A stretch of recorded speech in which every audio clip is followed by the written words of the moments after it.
বাবা!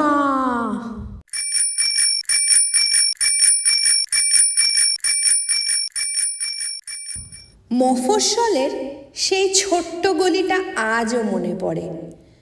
প্রতিদিন সন্ধেবেলা, বৃষ্টি হোক বা ঝড়, অভিকবাবুর ওই এক বিশেষ ঘণ্টা।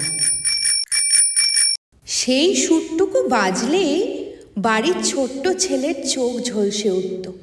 দরজা ঠেলে দৌড়ে বেরিয়ে যেত, বাবা এসেছে। কিন্তু কিছু কিছু দিন রেলওয়ে ধর্মঘট, ট্রেন দেরি, পুরো বাড়ি টান টান চিন্তায় ভরা। আর সেই মুহূর্তেই দূর থেকে আবার সেই চেনা সুর। এক সেকেন্ডে মুছে যেত সব দুশ্চিন্তা।